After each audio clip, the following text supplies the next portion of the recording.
Every year, whenever ginger becomes cheap, I buy a large amount to use gradually.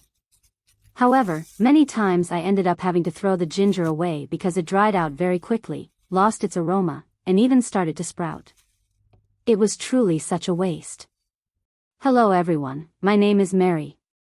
After trying many different methods, I found 3 ways that I am most satisfied with. They are the simplest, easiest to do, and most convenient for everyday kitchen use. Today, I would like to share these methods with you. If you also often buy ginger in large quantities, this content will definitely be very helpful for you. First, let's clean the ginger. I put the ginger into a basin of clean water and use a soft brush to gently scrub the entire surface of each ginger root. I scrub carefully around the grooves and uneven areas, where dirt and sand tend to cling. Using a brush helps clean the ginger effectively without peeling the skin, which allows the ginger to retain its natural aroma. After scrubbing, I rinse the ginger 2 to 3 times, changing to fresh water each time. I continue rinsing until the water becomes completely clear and there is no visible dirt left. Next, let the ginger drain and dry in a basket, or you can use a cloth or towel to dry it more quickly. Method 1. Blended ginger, portioned, frozen. First, I cut the ginger into medium-sized pieces, not too small. This helps the blender work more smoothly. Which beautiful country are you watching this video from? Please let me know in the comments below. Thank you very much. Next, I put the ginger into the blender and blend in short pulses, about 5 to 10 seconds each time, then pause. You can stir or turn the ginger slightly so it blends evenly. The blended ginger is very fragrant and works wonderfully for cooking or making ginger tea. After blending, I transfer the ginger into a food storage zip bag. You should spread the ginger out into a thin layer so it freezes more easily and is also more convenient to use later. Then, I use a straight utensil to divide the ginger into small sections. This step is very interesting and helps us easily take out the exact amount of ginger we want. Each section is just enough for one use, which is very convenient. With this method, I only use half of the blended ginger. The remaining half will be used for another method at the end of the video, so be sure to watch until the end. Next, I place the ginger bag into an ice cube tray. Once the ginger is completely frozen, I take the bag out. Since using this method, my cooking has become much easier. Whenever I need ginger, I simply take out one piece and add it directly into the pot. Of course, if you need less, you can break a piece in half, and if you need more, you can take extra. No defrosting needed. No chopping needed. No extra knives or cutting boards to wash. This is the method my grandmother used for many years. Whenever ginger was cheap, she prepared it this way to use gradually. It is very convenient and also saves quite a lot of money. I learned this method from her, and I am extremely satisfied with it. Method 2. Whole ginger, glass jar, freezer. If you don't like using a blender, or if you don't have one in your kitchen, then this method is extremely suitable. After the ginger has been cleaned and completely dried, I place the whole ginger roots into a large glass jar. I do not peel the skin, and I do not cut the ginger into smaller pieces.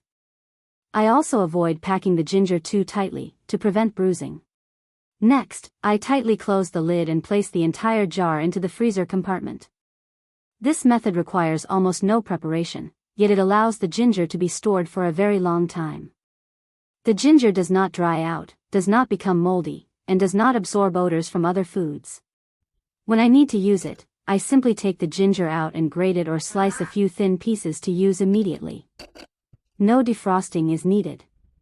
At this point, the ginger is very firm, easy to grate, not slippery, not soft, and does not release water. The aroma and warm spiciness remain just like fresh ginger. If you don't like the ginger skin, simply leave the ginger outside for about 3 to 4 minutes, and you can easily peel the skin off. After using it, I close the lid again and return the jar to the freezer. On busy days, I often choose this method because it is fast, neat, and very convenient. Have you subscribed to my channel yet? Please support me by clicking the subscribe button. Thank you very much. Method 3. Drying ginger, making ginger powder for year-round use. This is the remaining portion of ginger that was ground earlier. At this point, the ginger is still slightly moist and very aromatic. I spread the ginger evenly on a baking tray lined with parchment paper, making sure to keep the layer thin and even so the ginger can dry gradually. Spreading it thin is very important, because if the layer is too thick, the outside may dry while the inside remains moist, and then it will not store well. Next, I place the tray into the oven. I set the temperature to a low heat, about 90 to 100 degrees Celsius. There is no need for high heat, we are gently drying the ginger, not cooking it. I leave the oven door slightly open so moisture can escape, helping the ginger dry more evenly. The drying time is about 25 to 30 minutes, depending on the thickness of the ginger and the type of oven used. During this process, I do not leave the kitchen for too long. About halfway through, I open the oven, gently stir the ginger with a spoon or chopsticks to loosen it and help it dry evenly, then spread it thin again and continue drying. When the ginger is completely dry, light to the touch, dry, and crumbly, I remove the tray from the oven and let it cool completely. At this stage, the ginger breaks easily when lightly pressed and no longer feels moist or chewy. Once the ginger has cooled, I put it into a blender and grind it into a fine powder. If you don't have an oven, you can still use other simple methods such as an air fryer, a food dehydrator if available, or even sun-drying on dry, breezy days.